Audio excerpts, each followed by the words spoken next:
de ce cours, donc enregistrement de ce cours sur la constitution et la dissolution des sociétés. C'est notre cours numéro 2,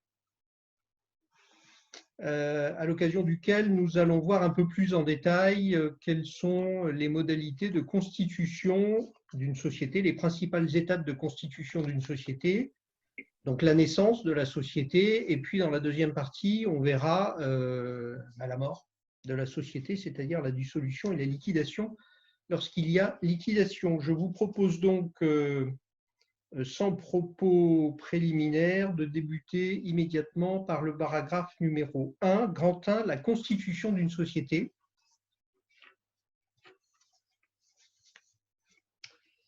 Grand 1, la constitution d'une société. On va commencer par un grand A consacré aux étapes, donc grand A, les étapes de la constitution. Grand A, les étapes de la constitution.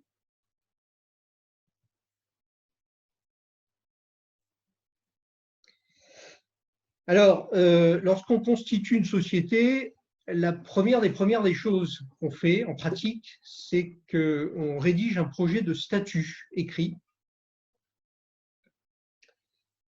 Parce que dans les statuts vont figurer les principales caractéristiques de la société. Et donc, c'est à l'occasion de la rédaction de ces statuts qu'on va déterminer les principales caractéristiques de la société. La première d'entre elles étant sa forme juridique. À l'heure actuelle, je dirais que dans l'immense majorité des cas, c'est la société par action simplifiée qui est privilégiée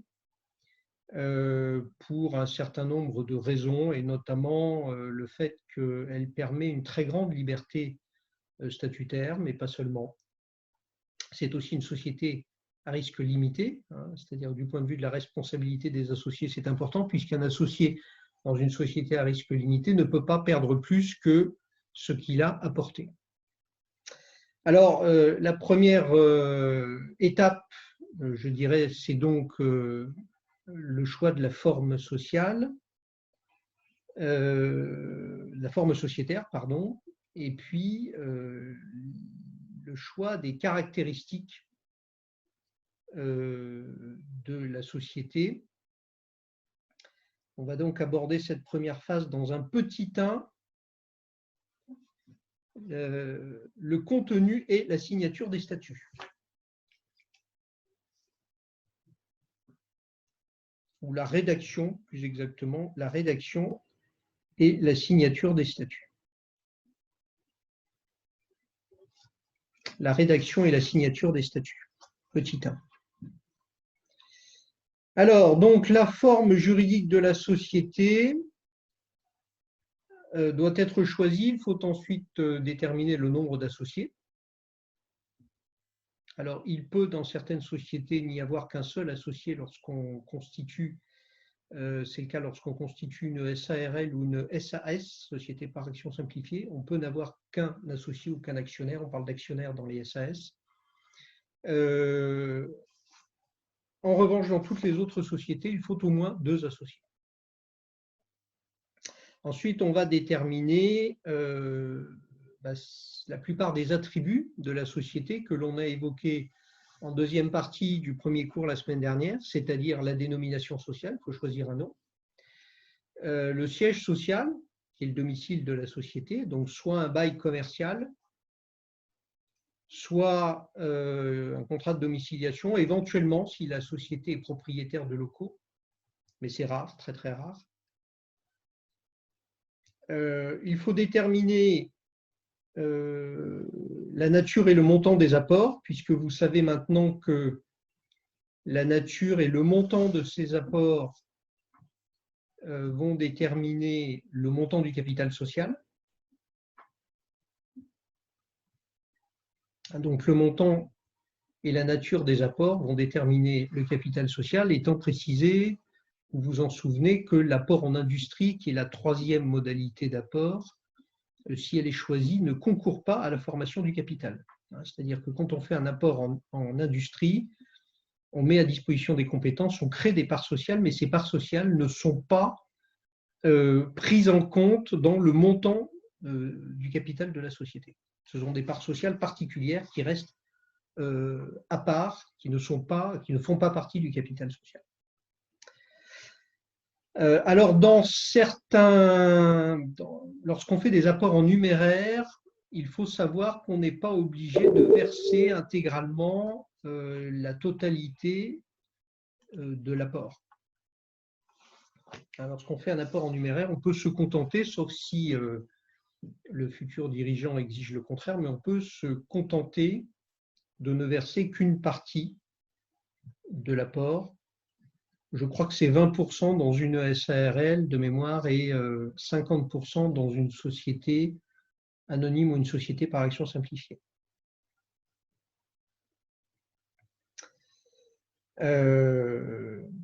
Donc, dénomination sociale, siège social, montant du capital, montant des apports, répartition des apports, quels sont les associés. Il faut ensuite choisir le ou les dirigeants que l'on va souvent, par commodité, nommer dans les statuts.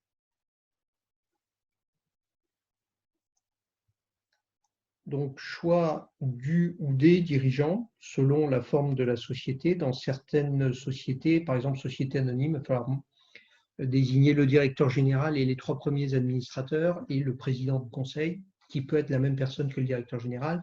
Par contre, dans une SAS, le minimum, c'est un président. Et dans une SARL, c'est un ou plusieurs gérants. Donc, on peut désigner ces dirigeants directement dans les statuts, c'est plus simple. On peut aussi ne pas les désigner dans les statuts, mais les désigner dans une délibération rédigée en marge des statuts. Une délibération des associés rédigée en marge des statuts. Donc ça, c'est le choix des dirigeants. Il y a une réflexion à conduire également concernant les clauses relatives aux cessions d'actions ou de parts sociales. Est-ce qu'on met une clause d'agrément dans les statuts? L'agrément, c'est l'accord des autres associés pour que les parts ou les actions soient cédées. Donc, est-ce qu'on met une clause d'agrément dans les statuts? Est-ce qu'on met une clause de préemption dans les statuts? On verra ces notions un peu plus en détail lorsqu'on étudiera les parts sociales et les actions. Ce sera notre cours numéro 5. Donc, est-ce qu'on met une clause d'agrément? Est-ce qu'on met une clause de préemption? Ou est-ce qu'on laisse le principe selon lequel les actions, par exemple, sont librement cessibles? S'agissant que pour des parts sociales, la règle est qu'elles ne peuvent pas être cédées à des tiers sans l'accord des associés.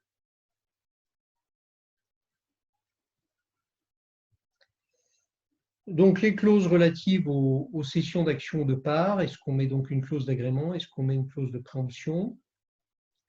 Et ensuite, les règles de tenue des assemblées.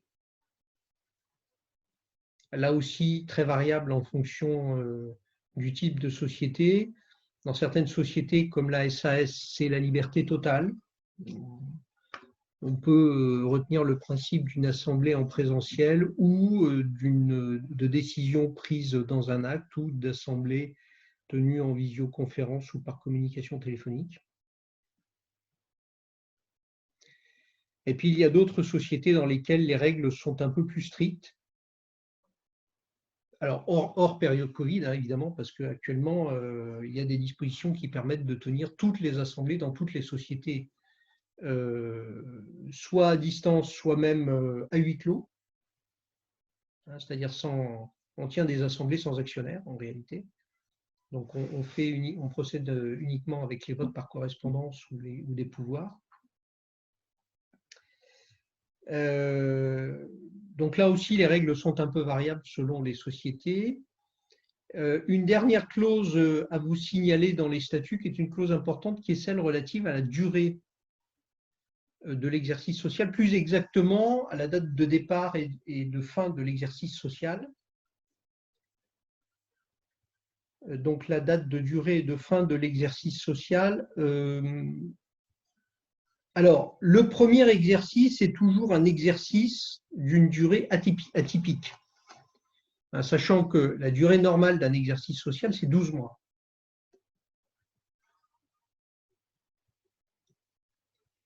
Donc, la durée normale d'un exercice social, c'est 12 mois. Dans le cadre du fonctionnement de la société, on aura toujours un exercice de 12 mois. En revanche, la date de départ et la date du terme de l'exercice peuvent varier. Là, je dirais que c'est assez libre. Souvent, les sociétés prennent des dates qui coïncident avec l'année civile. C'est le cas je dirais, entre les 2 tiers et les 3 quarts des sociétés, plutôt les 3 quarts d'ailleurs, mais ça n'est pas du tout obligatoire. On peut avoir un exercice social qui démarre le 31 janvier, qui finit le 31 décembre. On peut tout aussi bien avoir un exercice social qui commence le 1er avril et qui se finit le 31 mars, ou même qui commence le 8 mai et qui se termine le 7 mai de l'année d'après. Je dirais qu'on est totalement libre de choisir les dates. Bon. Il faut toujours un exercice de 12 mois. En revanche, le premier exercice, il sera rarement de 12 mois, ça peut être le cas, mais ce sera rare. Et donc, il aura une durée qui sera soit supérieure à 12 mois, soit inférieure à 12 mois. Avec cette limite dans le cas où il serait supérieur, qu'il doit être inférieur à 2 ans. Par exemple, vous pouvez constituer une société le 2 janvier 2021. La fin du premier exercice ne peut pas être plus tardif que le 31 décembre 2022. Ça, c'est pas possible. Donc, la durée du premier exercice et les dates de début et de clôture des exercices sociaux suivants, qui seront des exercices de 12 mois, doivent être mentionnés dans les statuts, parfois pour des considérations fiscales, notamment lorsqu'on est dans des groupes de sociétés, lorsqu'il y a par exemple de l'intégration fiscale, il faut que les exercices de toutes les sociétés du groupe commencent à la même date et finissent à la même date pour qu'on puisse faire jouer l'intégration. Mais sinon, on est libre de choisir les dates que l'on souhaite choisir. Une dernière chose importante dans les statuts, ce sont les annexes. Alors, ça peut paraître un petit peu bizarre qu'on parle d'annexes, parce que les annexes dans un contrat, ce n'est pas forcément l'aspect le plus important du contrat, et pourtant dans les statuts, c'est important. C'est important parce que, en général, on met 2 annexes, et dans ces annexes, on va dresser la liste des engagements conclus avant l'immatriculation de la société. Donc, dans les annexes, vous pouvez aller voir d'ailleurs sur le site, vous avez un exemple de statut et vous verrez que dans ces statuts, il y a 2 annexes. La première annexe qui concerne les actes conclus avant la signature des statuts et la deuxième annexe, annexe 2, qui concerne les actes conclus entre la signature des statuts et l'immatriculation de la société.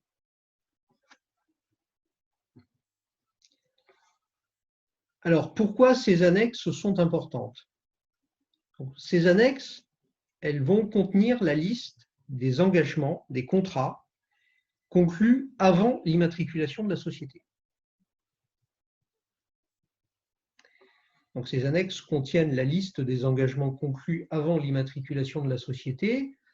Alors, la difficulté, c'est que tant qu'elle n'est pas immatriculée, la société n'a pas la personnalité morale.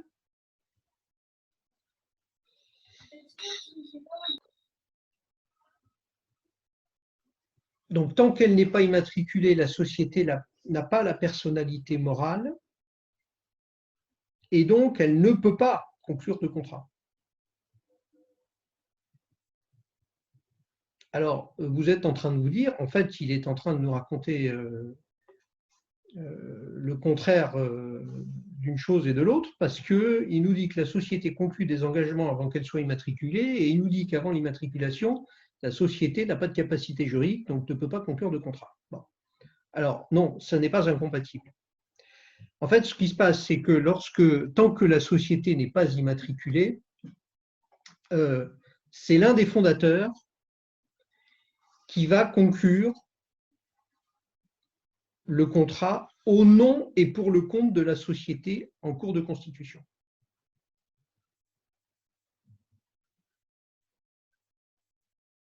Donc, avant l'immatriculation de la société, que ce soit avant la signature des statuts ou pendant la période allant de la signature des statuts à l'immatriculation, c'est un des fondateurs de la société, qui peut être le futur dirigeant, mais ça n'est pas obligatoire. C'est un des fondateurs de la société qui va conclure le contrat au nom et pour le compte de la société en cours de constitution. Ce sera marqué sur le contrat conclu par telle personne physique, au nom et pour le compte de la société en cours de constitution. Et c'est très important de rajouter cette mention, au nom et pour le compte de la société en constitution.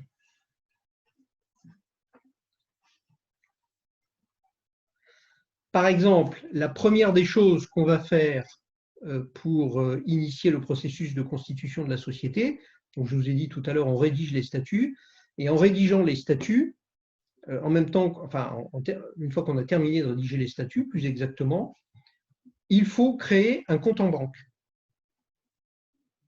Il faut ouvrir un compte en banque au nom de la société en cours de constitution. On va le voir tout à l'heure lorsqu'on va étudier toutes les phases de constitution de la société. Eh bien, ce compte en banque doit faire l'objet d'une convention avec la banque. Et cette convention avec la banque, la société n'est pas en mesure de la conclure elle-même puisqu'elle n'a pas encore la personnalité juridique. Donc, c'est un des fondateurs qui va conclure cette convention avec la banque, et il va conclure cette convention avec la banque au nom et pour le compte de la société en cours de constitution.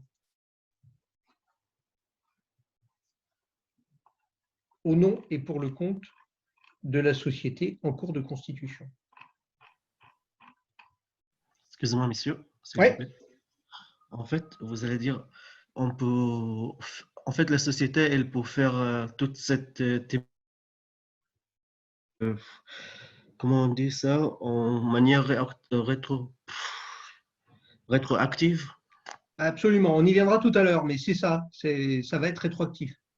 D'accord. Et je vais y venir, je vais vous expliquer, ne vous inquiétez pas. D'accord, ok. Merci beaucoup. Monsieur, oui. vous pouvez répéter ce que l'un des fondateurs, avant l'immatriculation de la société, doit conclure avec la banque pour pouvoir ouvrir un compte? C'est une convention bancaire, une convention d'ouverture de compte. D'accord, merci. Monsieur, donc dans la première annexe, c'est les actes conclus avant les statuts, vous avez dit? Avant la signature des statuts. Ok, merci. Vous irez voir sur le site, vous verrez dans le modèle de statut que je mets à votre disposition, vous verrez, il y a 2 annexes, et la première annexe, ce sont les actes conclus avant la signature des statuts. D'accord, ok. Juste dernière question, excusez-moi, monsieur. Pour les dirigeants, les gérants, la société, elle est obligée de faire après la matriculation. Excuse-moi pour mon Oui, français. je vais y venir. De tout ça, je vais vous en parler. Là, on est encore vraiment au stade de la Constitution. Je vais y venir à tout ça, ne vous inquiétez pas. D'accord, ok, merci. Donc, dans ces annexes, on fait figurer les actes conclus avant l'immatriculation, donc on distingue comme on vient de l'indiquer. Et lorsque la société va être immatriculée, effectivement, lorsque la société va être immatriculée, ces actes vont être automatiquement repris par la société. Automatiquement. C'est-à-dire que la seule immatriculation de la société va entraîner une substitution de co-contractants. Ça n'est plus le fondateur qui sera le co-contractant, par exemple, de la banque. Ce sera automatiquement la société, et ce, effectivement, cher monsieur, de manière rétroactive, c'est-à-dire qu'on va considérer, à partir du jour de l'immatriculation, on va considérer que cette reprise est rétroactive, donc on va faire comme si c'était toujours la société qui avait conclu ce contrat, dès le départ. Pardon. Est-ce que vous pouvez répéter la dernière phrase après les actes vont être repris automatiquement par la société? eh bien, on va considérer que c'est rétroactif, c'est-à-dire que tout se passera comme si c'était toujours la société qui avait conclu cette convention, dès le départ. D'accord, merci. Donc, ces annexes, elles sont importantes parce que si un acte a été conclu avant l'immatriculation de la société et n'y figure pas, eh bien, cet acte ne sera pas repris par la société et donc c'est la personne physique, celui des fondateurs qui a signé cet acte, qui continuera à être engagé juridiquement. La société ne va pas se substituer à lui. C'est un acte conclu avant, vous avez dit. L'immatriculation, D'accord, merci. qu'il soit conclu avant la signature des statuts ou entre la signature des statuts et l'immatriculation, peu importe. Dès lors que l'acte est conclu avant l'immatriculation, le régime est le même. On distingue dans les statuts, je dirais, pour plus de clarté, mais à la limite, on pourrait très bien ne mettre qu'une seule annexe en disant « liste des actes conclus avant l'immatriculation de la société ». D'accord. Hein, mais en fait, c'est une pratique qui existe de distinguer les deux périodes. On peut très bien n'en faire qu'une en réalité.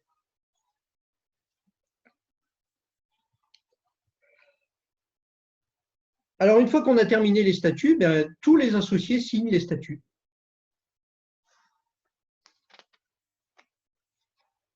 Et on passe à la deuxième phase qui correspond à mon petit 2. Nous sommes toujours dans le grand A, hein, les étapes de la Constitution.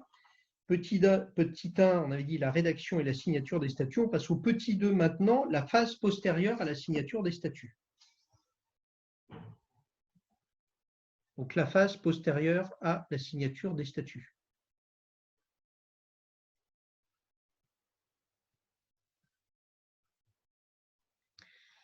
Alors, le contrat de société est signé par tous les associés.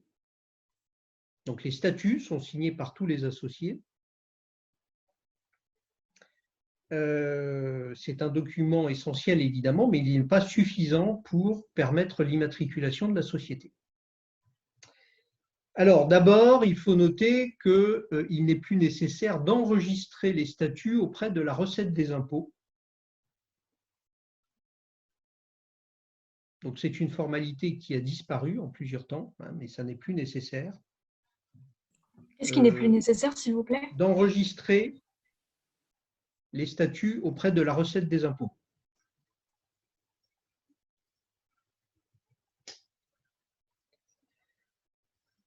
Alors, il faut constituer un dossier. Il faut constituer un dossier que l'on va adresser au greffe du tribunal de commerce. Et dans ce dossier, les statuts, un exemplaire des statuts signés par les associés, c'est la pièce principale, mais ça n'est pas la seule pièce que l'on va devoir joindre. Alors, il faut d'abord, pour les sociétés de capitaux, c'est-à-dire les SAS et les SARL, il faut tout d'abord un document de la banque qui s'appelle le récépissé de dépôt des fonds. Donc, il faut un document émanant de la banque qui s'appelle le récépissé de dépôt des fonds. Ce récépissé de dépôt des fonds, il indique le montant des apports en numéraire. Donc, ce récépissé de dépôt des fonds, vous en avez aussi un exemplaire sur le site, hein, sur la page correspondante. Ce récépissé de dépôt des fonds, c'est un document qui émane de la banque et qui indique le montant des apports en numéraire réalisés par les associés.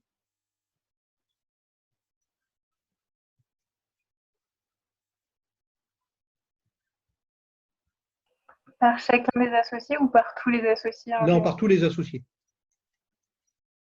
C'est un seul document.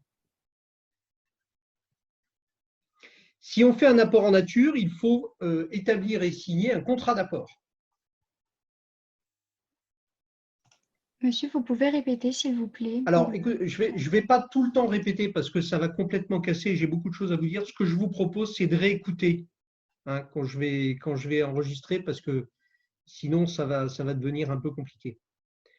Donc, le contrat d'apport est rédigé lorsqu'on fait un apport en nature.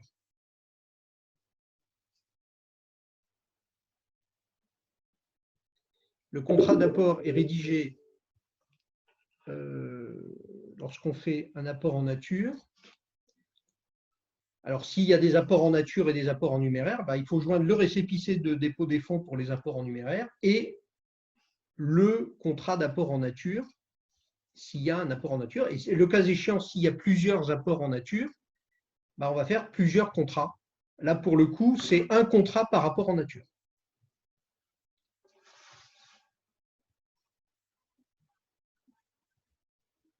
Donc, si on fait un apport en numéraire, c'est le récépissé de dépôt des fonds. Si on fait un apport en nature, on conclut un contrat d'apport, donc entre l'apporteur et la société. Et s'il y a plusieurs apports en nature, eh bien, il y a autant de contrats d'apport entre les apporteurs et la société. Sachant par ailleurs que dans ce cas, il faut le plus souvent désigner un expert qui est un commissaire aux apports.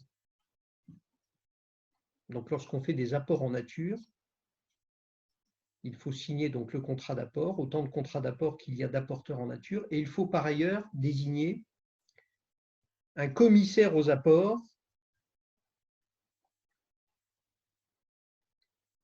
le commissaire aux apports, il doit donner une estimation indépendante de la valeur des apports en nature. Donc, le commissaire aux apports a pour mission de donner une estimation indépendante de la valeur des apports en nature.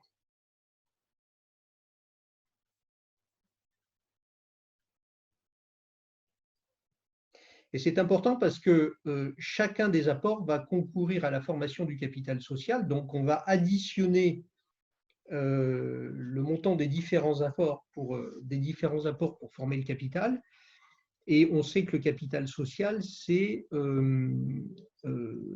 plus le montant du capital social est important, plus ça donne confiance dans les capacités financières de la société. Donc, si on fait des apports en nature et qu'on donne des valeurs qui sont trop importantes, on va donner une fausse apparence de solvabilité. C'est la raison pour laquelle, lorsqu'on fait des apports en nature, comme il est souvent difficile d'estimer la valeur des biens que l'on apporte, par exemple un fonds de commerce, pourquoi pas une voiture, pourquoi pas un immeuble, eh bien, il est important qu'une personne extérieure, indépendante, puisse donner une valeur de l'apport qui est réalisé.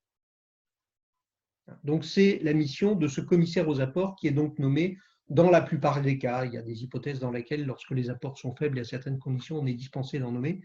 Mais dans la plupart des cas, il faut désigner ce commissaire aux apports.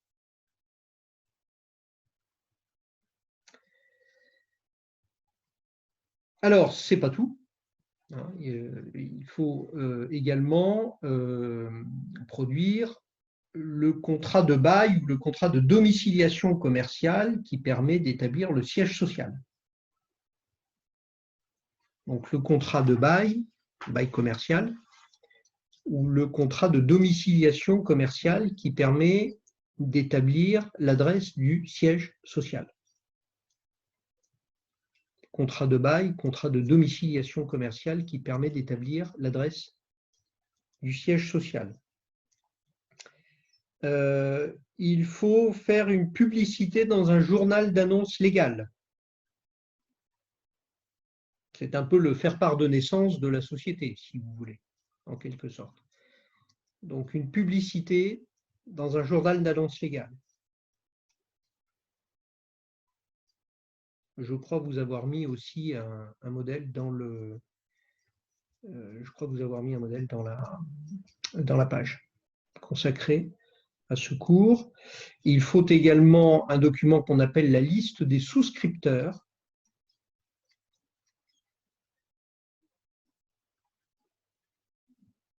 Donc, la liste des souscripteurs, c'est un document qui récapitule le nom des apporteurs,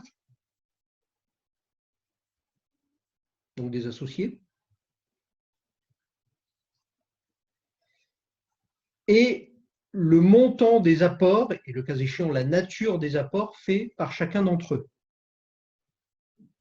Donc la liste des souscripteurs est un document qui indique l'identité des apporteurs, donc des futurs associés, ainsi que le montant et la nature des apports réalisés par chacun d'entre eux.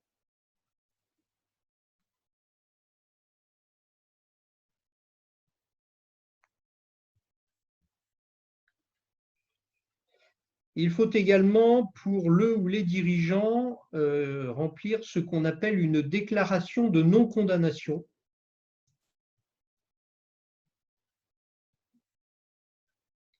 Déclaration de non-condamnation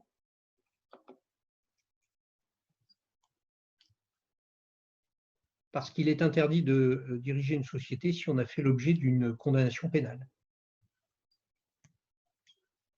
Donc, pour le ou les dirigeants, une déclaration de non-condamnation.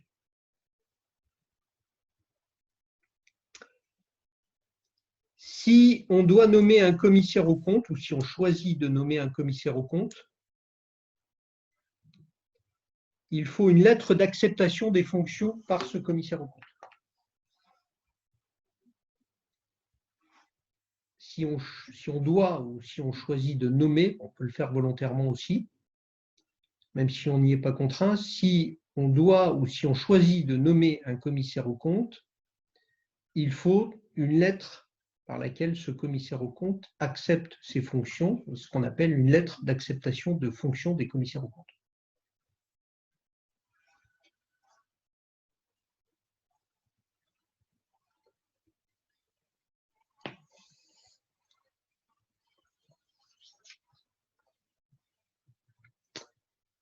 Il faut aussi, et enfin, j'espère ne rien avoir oublié, il faut aussi, et enfin, un document qui existe depuis 5-6 ans qui s'appelle la déclaration des bénéficiaires effectifs. La déclaration des bénéficiaires effectifs. Alors, la déclaration des bénéficiaires effectifs, c'est un document qui récapitule donc l'identité des personnes qui apportent de l'argent. C'est un document qui a vocation à lutter contre le blanchiment d'argent et à faire en sorte qu'il n'y ait pas d'obscurité dans l'identité des personnes qui participent à la création de la société. Donc, la déclaration des bénéficiaires effectifs, la DBE, en abrégé, c'est la déclaration par laquelle on récapitule l'identité des actionnaires. Alors, lorsque ce sont des actionnaires personnes physiques, on ne met que les plus importants. D'ailleurs, on ne met que l'identité des actionnaires qui détiennent plus de 25% du capital.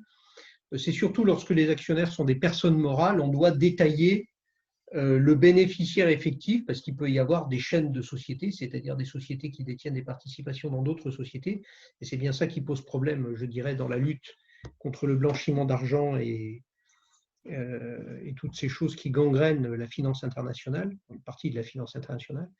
Et donc, dans cette déclaration de bénéficiaire effectif, il faut, s'il y a plusieurs sociétés qui ont des participations dans les unes aux autres, il faut donner l'identité de la personne qui, au final, bénéficie de cette chaîne, qui est donc à la fin de cette chaîne et qui donc, par l'intermédiaire de sociétés interposées, devient associé de la société.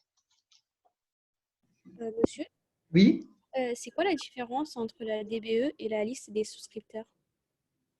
par exemple, dans la liste des souscripteurs, si vous avez une société et qui est actionnaire, vous mettez le nom de la société et de son représentant, c'est tout. Mais il n'y a pas le nom de son actionnaire ou de l'actionnaire final. Vous comprenez? Oui, j'ai compris, d'accord. L'intérêt de la déclaration des bénéficiaires effectifs, c'est de pouvoir donner, en cas de participation successive dans des sociétés, c'est de pouvoir donner l'identité finale de la personne physique qui se trouve au bout de la chaîne.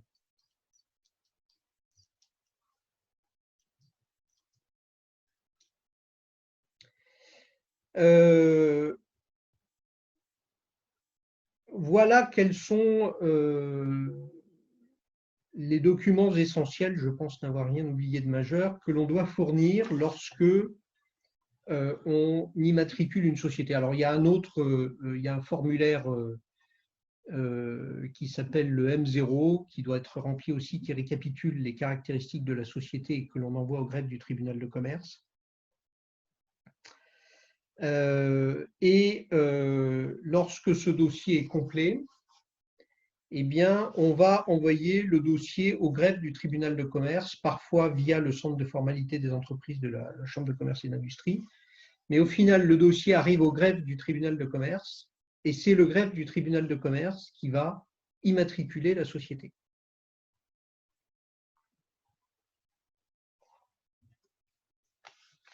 C'est le greffe du tribunal de commerce qui va immatriculer la société et c'est l'immatriculation de la société qui va donner à cette société une personnalité juridique, c'est-à-dire une capacité, cette capacité qui lui faisait défaut avant cette immatriculation, cette capacité à conclure des contrats, à avoir un nom, un siège et toutes des caractéristiques qui sont semblables à celles d'une personne physique et que je vous ai détaillées dans la deuxième partie du cours de la semaine dernière, les attributs de la personne morale. Donc, c'est le greffe du tribunal de commerce qui immatricule la société et qui donc crée, le jour de cette immatriculation, une nouvelle personne juridique, donc qui attribue la personnalité morale à cette société qui devient un être vivant, un être juridique nouveau.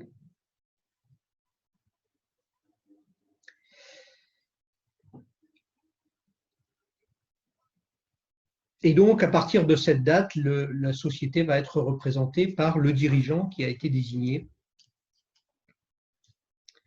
Ce dirigeant étant le président dans une SAS, étant le directeur général dans une société anonyme, étant le ou l'un des co-gérants dans une SARL.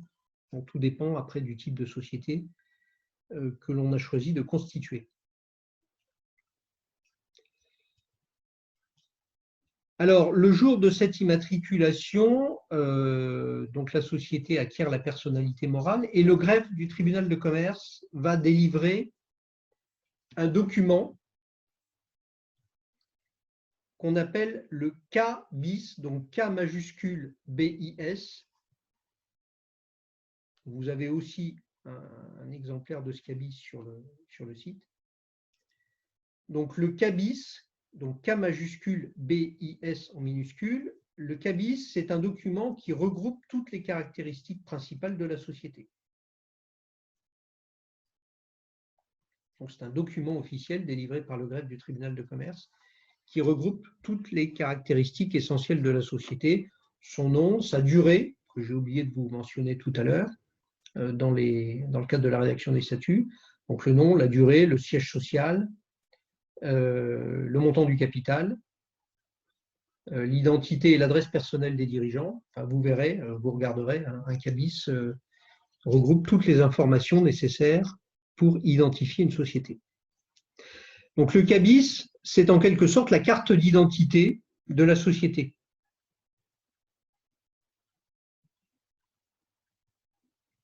Le K-BIS, c'est la carte d'identité de la société. Et sur ce K-BIS va figurer un numéro à 9 chiffres qu'on appelle le numéro RCS, donc le numéro du registre du commerce et des sociétés. Donc sur ce K-BIS figure un nombre à 9 chiffres qu'on appelle le numéro RCS. Et ce numéro RCS, il est propre à chaque société. Aucune société n'a le même. Quand on a un numéro RCS, on est absolument certain de pouvoir identifier à coup sûr la société auquel il correspond. Ce numéro RCS, c'est donc le numéro d'immatriculation de la société propre à chaque société. Chaque société a son propre numéro RCS. Alors, comme c'est un numéro à 9 chiffres, le nombre de possibilités est évidemment très grand et largement suffisant compte tenu du nombre de sociétés qui existent et qui sont immatriculées en France. Monsieur, Oui. j'ai juste une question. Il me semble qu'un cabis dure environ 3 mois. Est-ce que c'est bien ça? Alors, ce n'est pas tout à fait comme ça qu'il faut le formuler, mais effectivement, lorsqu'on a à faire une formalité et à communiquer un cabis, on vous demande souvent un cabis de moins de 3 mois pour être sûr d'avoir un cabis qui soit à peu près à jour. Alors, il se peut très bien que pendant ces 3 mois, il y ait une formalité qui ait modifié le cabis. Mais c'est vrai qu'en général, quand on a un cabis de moins de 3 mois, on est à peu près certain d'avoir un cabis à jour, c'est-à-dire qui inclut, le cas échéant, les dernières modifications qui ont été faites. D'accord, merci beaucoup. Mais un cabis vous pouvez très bien communiquer, s'il n'y a pas eu de modification, vous pouvez très bien communiquer un cabis plus ancien. Et parce que du coup, à chaque modification, le cabis change. Ben oui, si vous changez le montant du capital, par exemple, le cabis est modifié en conséquence. Ah, d'accord, ok. Si vous nommez un nouveau dirigeant, ben, le cabis est modifié en conséquence. Si vous modifiez la durée de l'exercice social, le cabis est modifié en conséquence. Et du coup, est-ce que le numéro RCS, il change avec? Non. Ok. Par exemple, quand vous transférez la société dans une autre région, donc dans un autre greffe, le greffe d'immatriculation va changer, évidemment, puisque vous transférez le siège social. Par contre, le numéro, lui, ne change pas. Le numéro RCS de la société, c'est un numéro qu'elle a à vie. Ok. Bah, merci. Ben, je vous en prie. Donc, ce numéro RCS, c'est un numéro qui permet d'identifier à coup sûr la société. Alors, il faut distinguer le SIREN et le SIRET. Le SIREN, c'est le numéro à 9 chiffres dont je viens de vous parler. Le SIRET, parce que parfois vous allez voir l'un ou l'autre. Le SIRET, c'est le SIREN, donc les 9 chiffres, plus 5 autres chiffres qui correspondent à l'activité, enfin au numéro de la catégorie d'activité exercée par la société. Donc, si vous avez le SIRET, ben, vous savez que c'est le SIREN avec un N, donc les 9 chiffres, plus 00025 par exemple, qui correspond à je ne sais plus quelle activité, ou 0018 ou 000, c'est toujours 00042 par exemple. Donc, ces 5 derniers chiffres, ils correspondent à l'activité exercée par la société. Ces activités sont réparties en catégories et à chaque catégorie correspond donc un montant. Voilà, on en a terminé avec le grand A. Donc, après le grand A, le grand B. Alors, le grand B, il va être assez rapide parce que je vous ai déjà, comme je suis un intarissable bavard, je vous ai déjà parlé un petit peu de son contenu. Grand B, la reprise des engagements contractés avant l'immatriculation. Grand B, la reprise des engagements contractés avant l'immatriculation.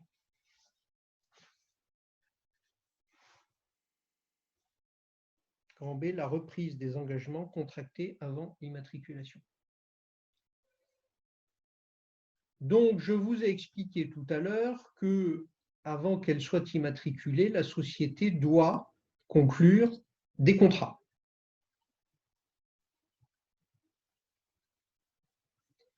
Et je vous ai expliqué qu'en réalité, elle ne peut pas le faire puisque par hypothèse, elle n'est pas encore immatriculée et donc elle n'a pas encore capacité juridique.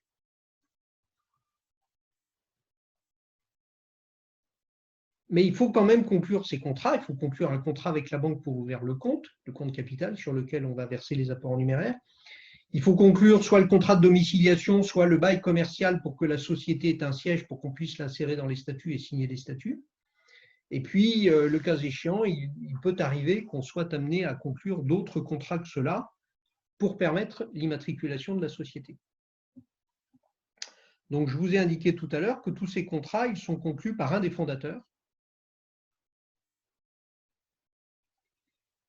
et que la liste de ces engagements figure dans les 2 annexes, annexe 1 ou annexe 2 des statuts de la société.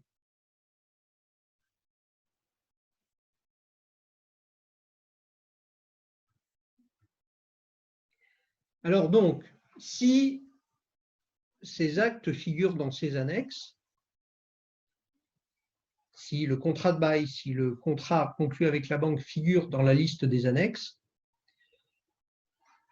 l'immatriculation de la société emporte reprise automatique de ces engagements au nom de la société.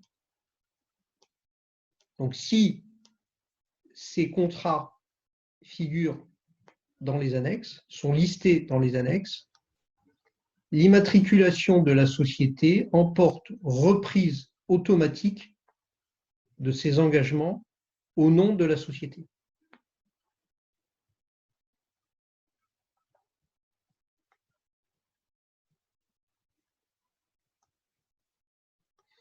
Automatique et rétroactive. Encore une fois, tout se passe comme si, à partir du jour de l'immatriculation, tout se passe comme si c'est la société qui avait conclu le contrat dès le départ. Donc, il y a effectivement rétroactivité de cette reprise.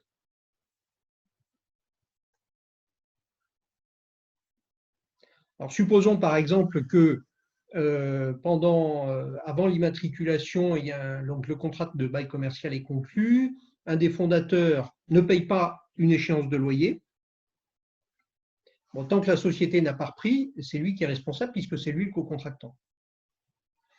Et bien, à partir du moment où la société est immatriculée, et donc où il y a reprise de ce contrat de bail, s'il figure dans la liste annexée au statut, eh bien, c'est la société qui devient responsable de ce non-paiement à la place du fondateur.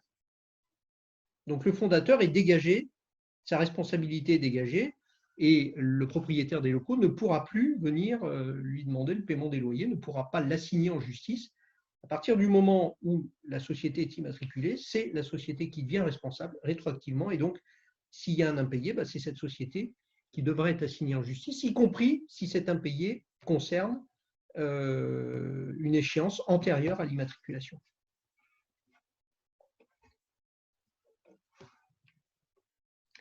Donc, reprise par la société des contrats figurant dans la liste annexée au statut. Et alors, que se passe-t-il si on n'a pas fait d'annexe, ou alors si on a oublié de mentionner dans cette annexe un ou plusieurs contrats?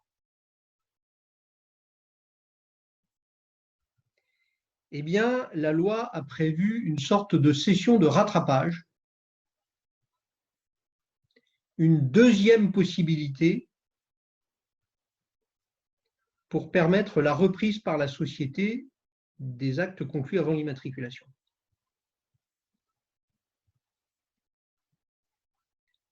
Donc, cette deuxième possibilité prévue par la loi, c'est la tenue d'une assemblée des associés, donc la réunion d'une assemblée des associés, des actionnaires,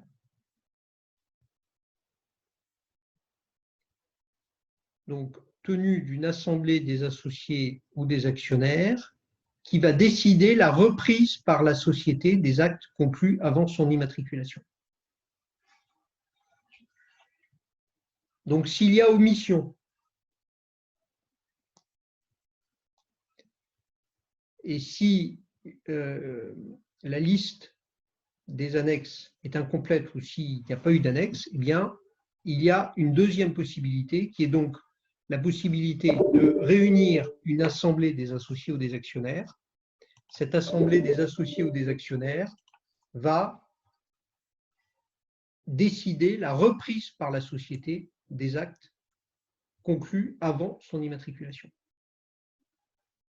Et donc, cette assemblée, elle est là seulement si on a oublié. Elle existe seulement si on a oublié de mettre des contrats que la société aurait signés. Elle n'a pas d'autre but. Okay. Non. Enfin, elle n'en a pas d'autres. Il peut y avoir d'autres décisions à prendre, on ne sait pas. Mais un des moyens de pallier cet oubli, cet oubli d'une convention, éventuellement, c'est une décision des associés.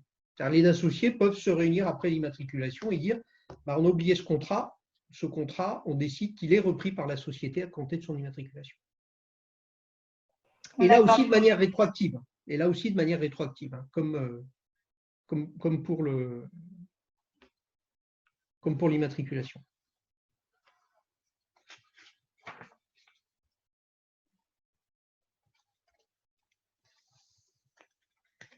Voilà, on en a terminé avec la Constitution, c'était notre grand 1. Et donc maintenant, on va voir la phase, disons, moins positive, c'est grand 2, la dissolution et la liquidation d'une société. Grand 2, la dissolution et la liquidation d'une société. Et on va commencer par grand A, la dissolution. Grand 2, la dissolution et la liquidation d'une société. Grand A, la dissolution.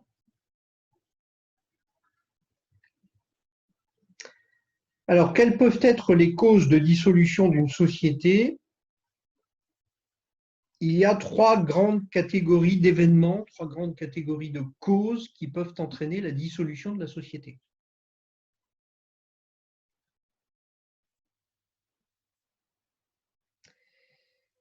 Premier événement, première cause, c'est une décision des associés réunis en assemblée.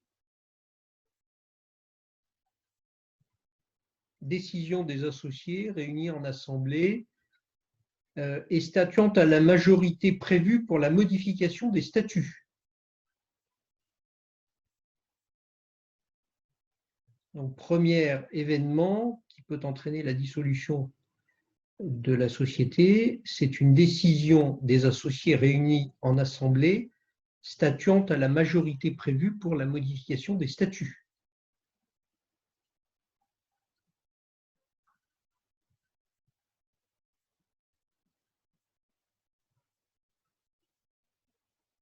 Deuxième événement qui peut entraîner la dissolution de la société, c'est l'application d'une règle légale.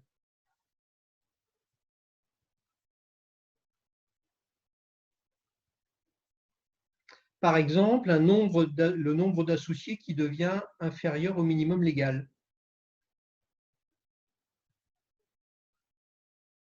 Par exemple, le montant du capital qui devient inférieur au minimum légal.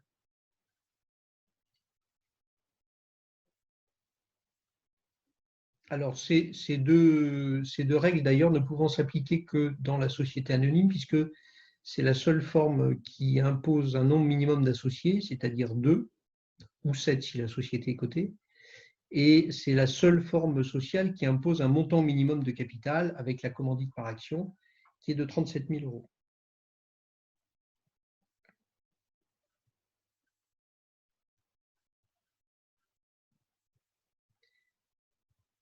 €. Ça peut être aussi l'arrivée du terme de la société. Alors, lorsqu'on rédige les statuts, on fixe une durée.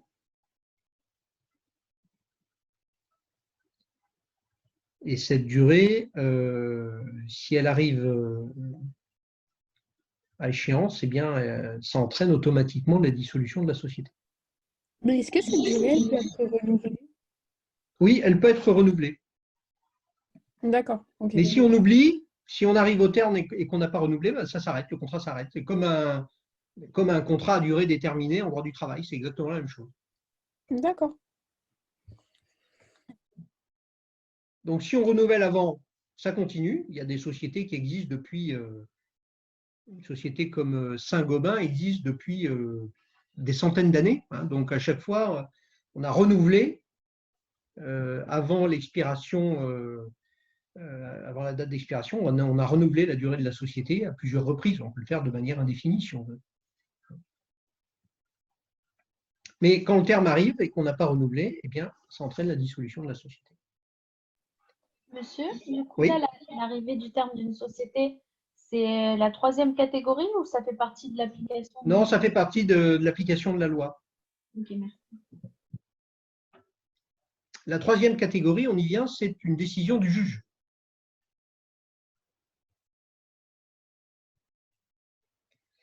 C'est ce qu'on appelle la dissolution judiciaire.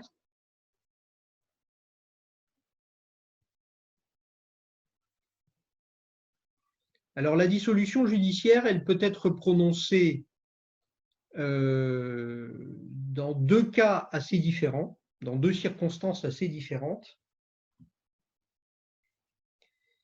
La première, c'est lorsqu'il y a un blocage total du fonctionnement de la société, une paralysie du fonctionnement de la société.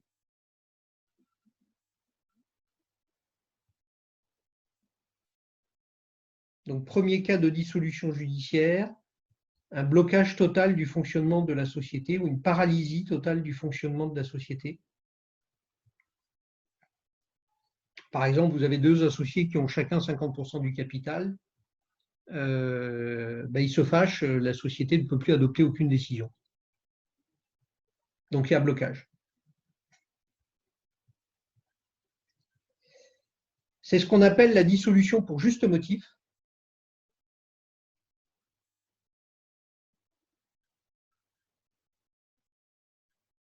C'est ce qu'on appelle la dissolution pour juste motif. C'est assez exceptionnel parce que la loi n'aime pas que le juge s'immisce dans la vie des sociétés. Donc, c'est ce qu'on appelle la dissolution pour juste motif, qui reste assez exceptionnel parce que la loi n'aime pas, ne veut pas que le juge s'immisce trop souvent dans la vie des sociétés. Donc, il faut vraiment que le blocage soit absolu, c'est-à-dire il faut vraiment que la société ne puisse plus fonctionner. Ce n'est pas parce que les associés sont fâchés que le juge va intervenir. Si les associés sont fâchés mais que la société peut continuer à fonctionner, le juge n'interviendra pas.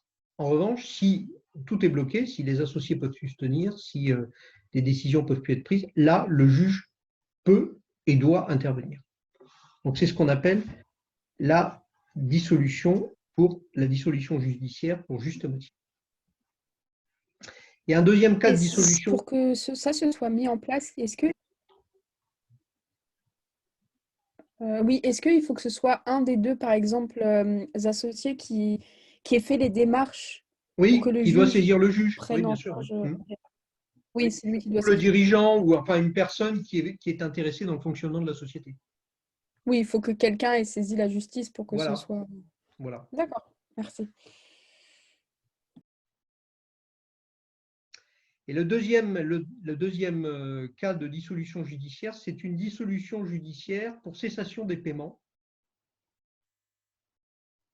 En cas de cessation des paiements, la cessation des paiements, c'est lorsque une société ne peut plus payer ses factures avec sa trésorerie disponible. Donc, dissolution en cas de cessation des paiements, lorsque la société ne peut plus payer ses factures avec sa trésorerie disponible. Dans ce cas,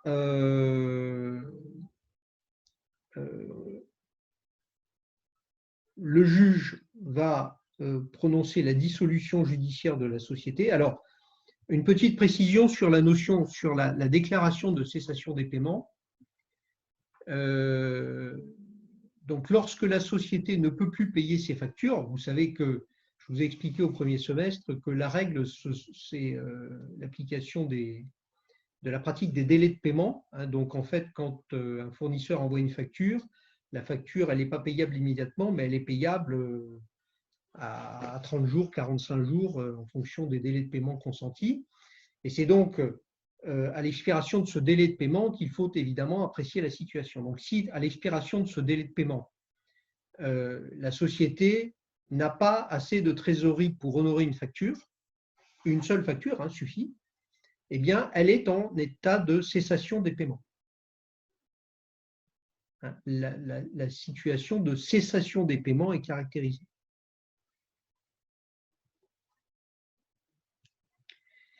Et le dirigeant de la société a alors un délai de 45 jours pour déclarer cette situation de cessation des paiements au tribunal de commerce. Donc, à partir du moment où il y a cessation des paiements, c'est-à-dire je ne peux pas payer une facture qui est arrivé à échéance avec la trésorerie disponible. Cette cessation des paiements doit être déclarée par le dirigeant dans un délai de 45 jours. S'il ne le fait pas, il peut être sanctionné. Éventuellement, il peut être amené à payer une partie d'ailleurs des factures, à prendre en charge à titre personnel une partie du passif. Donc, il faut faire très attention à ça. Et donc, ce dirigeant déclare la cessation des paiements et il déclare la cessation des paiements en déposant au greffe un dossier dans lequel figurent notamment les 3 derniers bilans de la société. Et c'est pour ça qu'on parle souvent de dépôt de bilan. Le terme de dépôt de bilan, il provient de cette situation, donc du fait qu'on dépose, pour déclarer la situation de cessation des paiements, un dossier au greffe du tribunal de commerce, on saisit le juge du tribunal de commerce qui va être amené à prononcer le redressement judiciaire de la société et donc à constater l'état de cessation des paiements. Et donc, on dit qu'il y a dépôt de bilan parce qu'on dépose un dossier dans lequel il y a les bilans de la société. Voilà. Donc, à partir de ce moment-là, c'est le juge du tribunal de commerce qui est saisi. On rentre dans ce qu'on appelle une procédure de redressement ou de liquidation judiciaire, c'est-à-dire que si la société va très mal, le juge peut prononcer directement la liquidation judiciaire.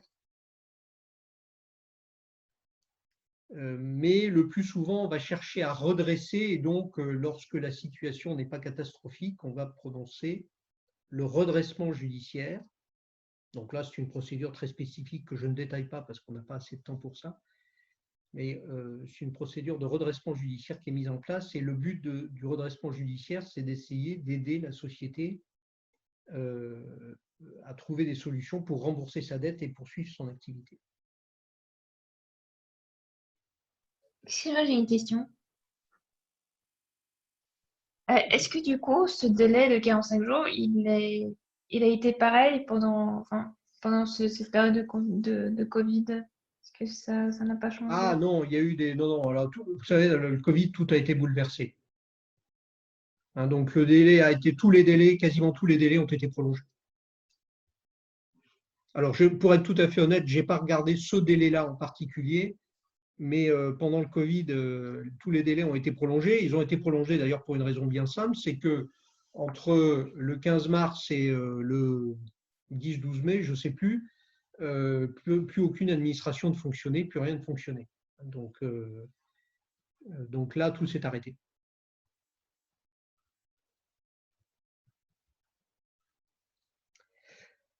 Voilà, donc là, on rentre dans une procédure qui est un peu spéciale. C'est la deuxième, c'est donc le deuxième cas de dissolution judiciaire. C'est donc la dissolution judiciaire pour cessation des paiements. Alors, cette dissolution, quelle qu'en soit la cause, quel que soit l'organe qui la décide, elle entraîne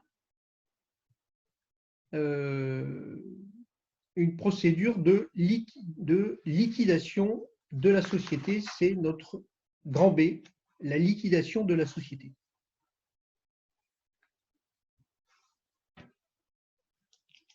Grand B, la liquidation de la société.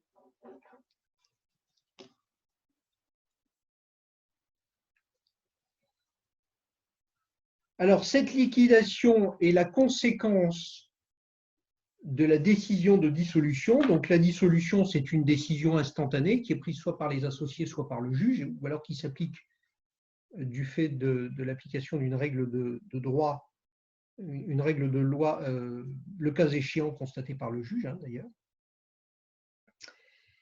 Et donc, cette dissolution, qui doit faire l'objet d'une mesure de publicité, alors il faut une publication dans un journal La Lance Égale et des formalités au greffe du tribunal de commerce.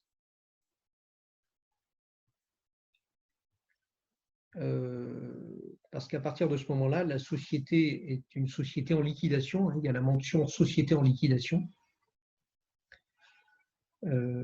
qui doit être respectée, qui doit être apposée sur les actes. Donc cette dissolution, elle fait l'objet de formalités au greffe du tribunal de commerce, puisqu'il faut annoncer au tiers, il faut rendre public le fait que cette dissolution a été prononcée.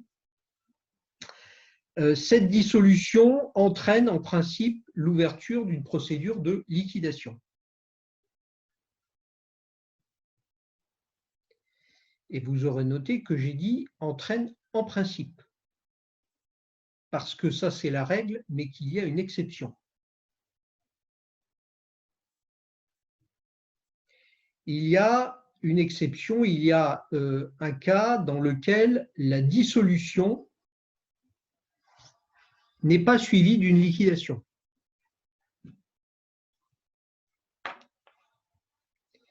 Ce cas, c'est la situation dans laquelle la société qui est dissoute a un actionnaire unique, un seul actionnaire, et, condition cumulative, et que cet actionnaire est une personne morale.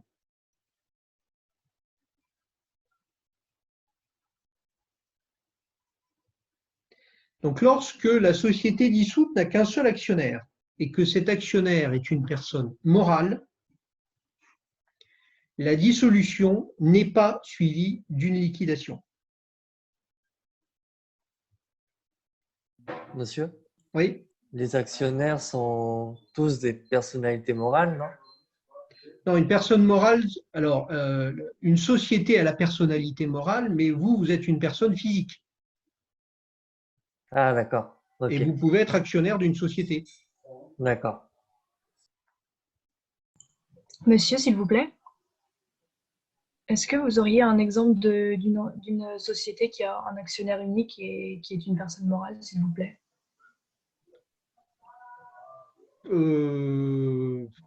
Comme ça, non, mais il y en a plein. D'accord, bon, tant pis, merci. Comme ça, non, je suis désolé, je ne peux pas vous citer d'exemple. Il n'y a pas de souci. Mais dans les groupes de sociétés, c'est très fréquent. Moi, j'ai un client, par exemple, qui est une, je ne peux pas le nommer, mais qui est une société très connue dans le secteur de l'agroalimentaire, qui est une société cotée en bourse. Ben, vous avez la société, puis vous avez après plein de filiales qui sont détenues à 100% par la société cotée en bourse. Hein? Et ben voilà un exemple, je ne peux pas vous donner le nom, mais voilà un exemple. Donc vous avez un groupe qui est constitué par une société, qui est la société principale, qui est cotée, et puis qui détient des participations dans toutes les autres, presque toutes les autres sociétés à 100%. Et donc dans ce cas-là, vous avez une société, personne morale, qui détient une participation de 100% dans une autre société, qui est aussi une personne morale. Et c'est le cas dans de très nombreux groupes de sociétés. Hein. Enfin, c'est vraiment une situation qui est extrêmement fréquente. Surtout depuis qu'on a permis aux sociétés par action simplifiées, qui est la forme la plus usitée en ce moment, de n'avoir qu'un seul actionnaire. C'est vraiment ce qu'on fait pour simplifier le fonctionnement des groupes de sociétés. Alors, dans ce cas, donc, une société dont le capital est intégralement détenu par une autre société, c'est-à-dire par un actionnaire personne morale, attention, c'est bien un actionnaire personne morale, donc une autre société, ça ne s'applique pas si c'est une personne physique, donc vous et moi. Hein. Donc si une société a son capital détenu par une autre société à 100%, la dissolution de cette société n'est pas suivie d'une liquidation, mais entraîne la transmission universelle du patrimoine de la société dissoute au profit de l'actionnaire unique. Donc, transmission universelle du patrimoine de la société dissoute au profit de l'actionnaire unique. Transmission universelle de patrimoine qu'on appelle la TUP en droit des sociétés.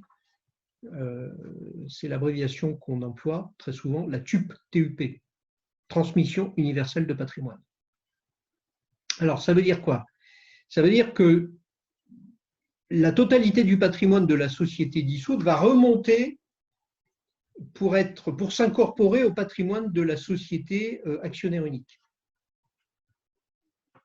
C'est-à-dire que l'actionnaire personne morale, l'actionnaire unique, va récupérer tous les actifs que possédait la société dissoute, les machines, les marques, le fonds de commerce, tout ce qu'on peut imaginer. Mais attention, elle va aussi récupérer les dettes de la société dissoute. Tous les actifs et toutes les dettes.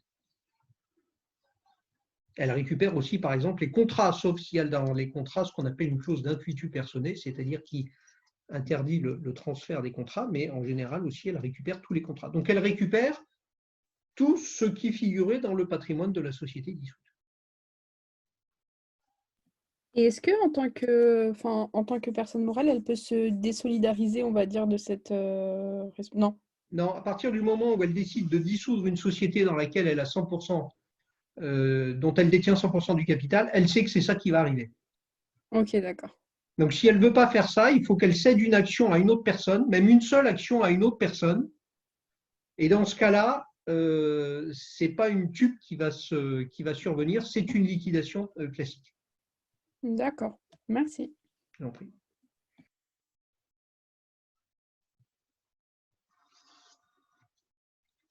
Donc, si on met de côté cette exception, qui reste donc un cas particulier, attention, ça ne joue bien que si l'actionnaire unique est une personne morale, donc une société. Si l'actionnaire unique est une personne physique, on revient dans le schéma classique de la liquidation, comme c'est le cas lorsqu'il y a plusieurs actionnaires, que ce soit d'ailleurs des personnes morales ou des personnes physiques. À partir du moment où il y a plusieurs actionnaires, ou à partir du moment où l'actionnaire qui a 100% du capital d'une société est une personne physique, alors la dissolution entraîne le déroulement d'une procédure de liquidation. Alors, en quelques mots, puisque la fin du temps approche, en quelques mots, quel est l'objet, quel est le rôle de la procédure de liquidation? La liquidation permet de vendre les actifs de la société. Donc, tout ce que la société possède est vendu dans le but de payer les dettes.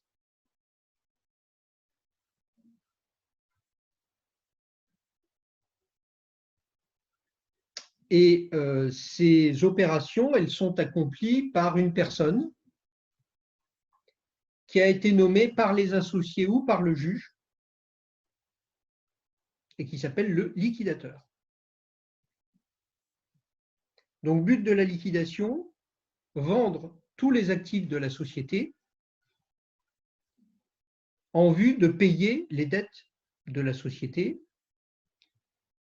L'ensemble de ces opérations, donc les ventes et le paiement des dettes, sont assurées par une personne désignée par les associés ou par le juge et qui est le liquidateur. Monsieur, qu'est-ce que j'allais dire? C'est un rapport avec la situation de redressement judiciaire? Non, c'est autre chose. Non, c'est autre chose. Parce que vous aviez dit du coup qu'il trouvait des solutions pour rembourser la dette. Ça veut dire que la liquidation ne suffit pas toujours à rembourser cette dette, c'est ça?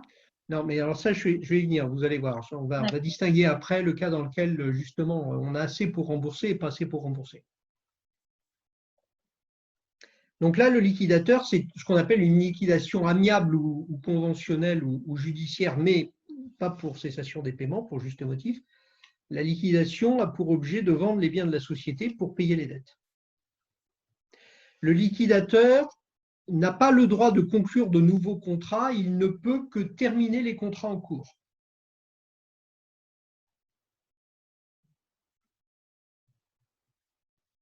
Donc le liquidateur n'a pas le droit de conclure de nouveaux contrats, il ne peut que terminer les contrats en cours.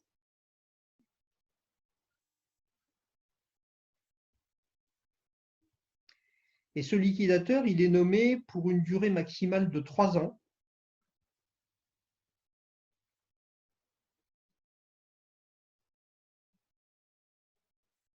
Qui peut être prolongée, mais pour des périodes d'1 année supplémentaire. Donc 3 ans peut être prolongé pour des périodes d'1 année supplémentaire, successives. 1 an, 1 an, 1 an, 1 an.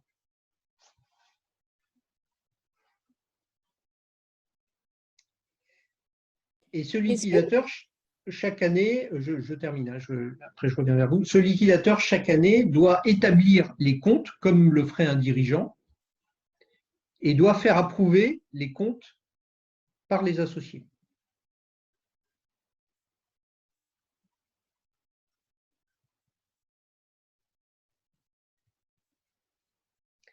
Lorsque la liquidation est terminée, c'est-à-dire lorsque tous les biens ont été vendus, et si les dettes ont été payées, le liquidateur va établir des comptes de clôture de liquidation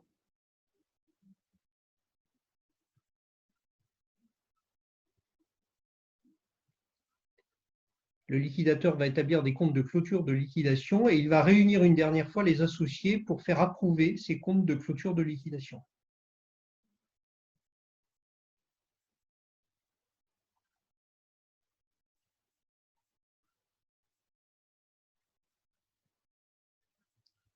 Alors, il peut arriver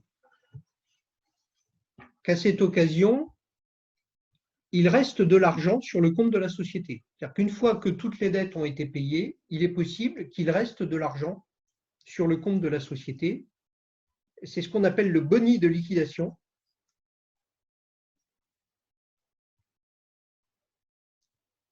Et ce boni de liquidation, il va être partagé entre les actionnaires au prorata de la participation de chacun. Donc, quand vous avez 30% du capital, vous allez recevoir 30% du boni de liquidation.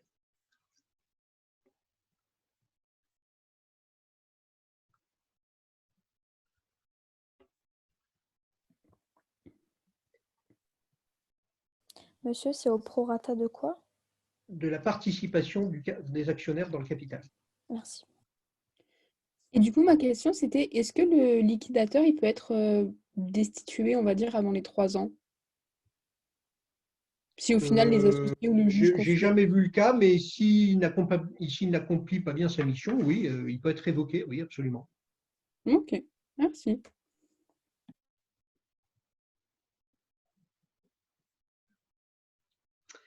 Alors, soit il reste de l'argent ou les actifs permettent de payer les dettes, hein, c'est-à-dire on est à somme nulle. Donc là, ben, je dirais qu'on clôture la liquidation et on procède à la radiation de la société au greffe du tribunal de commerce, et je dirais tout va bien.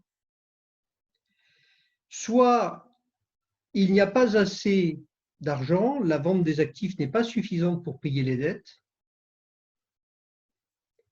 et là, le liquidateur amiable va devoir déclarer cette situation au greffe du tribunal de commerce.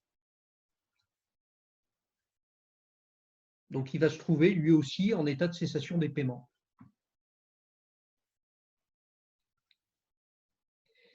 Et alors, la liquidation amiable va être convertie par le juge du tribunal de commerce en liquidation judiciaire.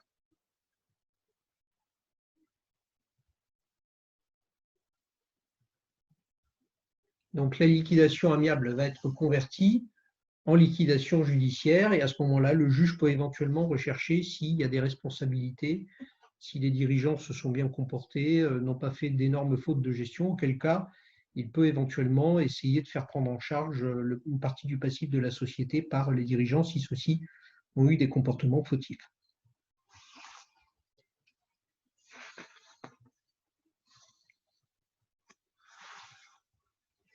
Alors, si on n'est pas dans cette hypothèse de conversion de la liquidation amiable en liquidation judiciaire, une fois que les opérations de liquidation sont achevées, qu'éventuellement le boni de liquidation a été réparti, eh bien la dernière mission du liquidateur, ce sera donc de demander au greffe la radiation de la société du registre du commerce et des sociétés. Donc, la dernière mission du liquidateur sera de demander la radiation de la société du registre du commerce et des sociétés. Et au jour du prononcé de cette radiation, la société perdra la personnalité morale.